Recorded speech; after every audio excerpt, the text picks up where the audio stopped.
The Corridor of Nothingness.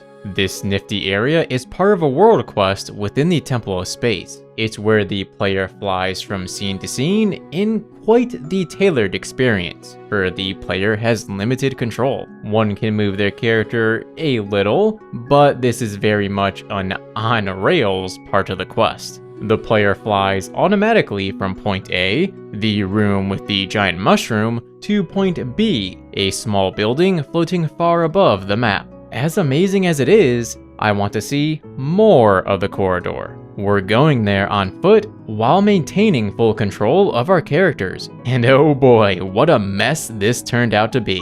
I mean, I assumed it was going to be janky based on the whole on-rails thing that keeps players on a specific route, but well, you'll see in a moment. We begin in the floating city based on Mondstadt, located in the southwest corner of the map. A city with windmills made for giants. Why are these windmills so darn huge? That's wonderful. Half the city vanished. Collision thankfully remains, but hold on. Isn't there supposed to be a big wall and platform for hot air balloons? No surprise it appeared after crossing a load trigger, given how we just saw part of the city vanish when doing the same. We've made it to the hot air balloon platform. This is where things get tricky. If we look at the flying scene, it's at this point that the player rises high and enters a gate leading to the next area. I need to get there. From down here, Chiori and Kanich, along with the wind-powered wind generator gadget. I can't make it to the gate, but getting enough height causes the surrounding area to load in. One of the rocks hanging below the ground texture might be reachable. Yet, even with the most optimal setup, it misses. Just barely, but a miss is a miss. This is where Shangli or Albedo would be helpful, if I had them. But there is another solution. It involves cooking Starfell Sword. Seriously, I'm gonna put Starfell Sword atop the Adepti Seeker's stove gadget. I've waited years for this trick to have a use.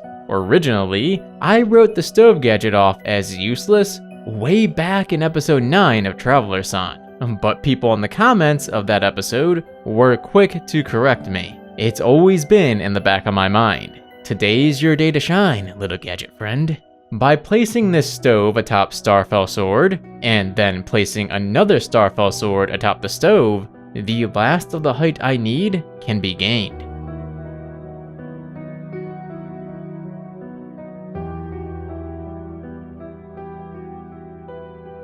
We've made it into the second part of the Corridor of Nothingness. The gate has no collision, which I guess makes it a good thing I didn't keep trying to go for it. And as you can see, the water is fake, so there was never any hope of it pulling me to the surface if I happened to get close enough. No swimming animation triggers, and the character can walk freely above and below its surface. When looking at areas outside the intended view during the flying scene, it's obvious, and expected, that said areas feel incomplete. A random thin wall here and there, many more of which tower over the area, some of which float. Past the bridge is a gate that leads underwater. Again, the water is fake, and no swimming animations trigger. Had to test if SpongeBob logic applied here, but it does not. Things can go boom, none of the terrain can catch fire. Sorry, Klee, these fish can't be blasted. Following the cave down, we transition into the Fontaine region of the corridor. This is where things really start to fall apart. A beautiful underwater cave housing a long-forgotten shipwreck. Now banished to the void because I accidentally strayed off the extremely narrow, invisible tunnel surrounded on all sides by load triggers. This spot is finicky, though by some miracle I did manage to recover this blunder. Safe and, for the love of, at least the ship didn't vanish.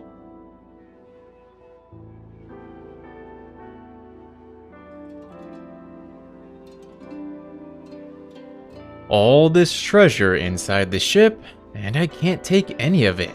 Okay, just to really illustrate how finicky this area is, look what happens to the surroundings if I leave the ship from the way it's normally entered.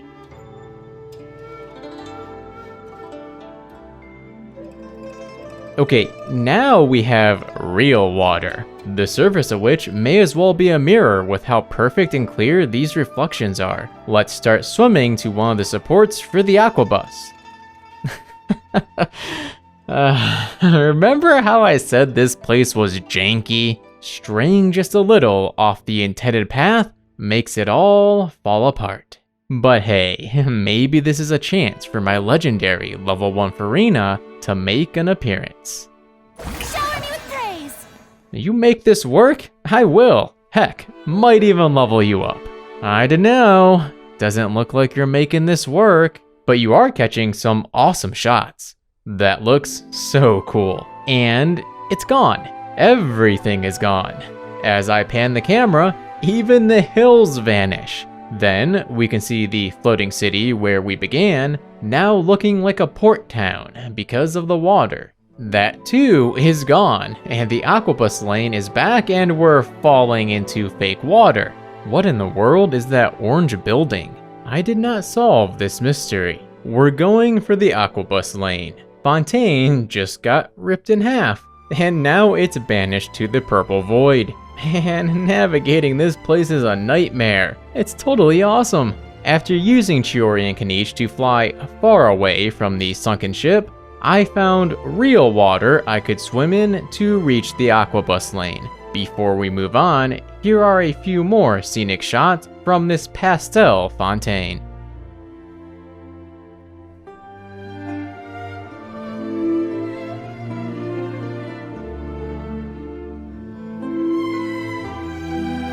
That giant dark structure is the Hall of Photos, the highlight of the corridor. Within its portraits are 360-degree images of locations in Teyvat. To be precise, they're images of the map where nothing is loaded in, as evidenced by the lack of a statue of the Seven in this portrait of Mondstadt's Starfell Lake. Normally, there's a statue of the Seven on the middle island. Our first look at in-game Snezhnaya is within these walls. Was able to get up close at a future location, and if you're interested in more of that, I've got an entire video on it. Let's climb atop the hall. It's the largest building in the Temple of Space and the second highest, so the view from it should be, well, spectacular.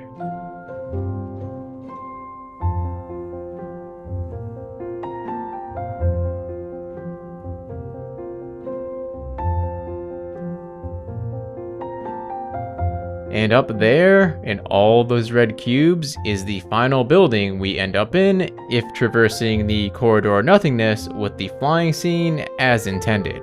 And that is the incredible and incredibly janky corridor of nothingness when explored on foot.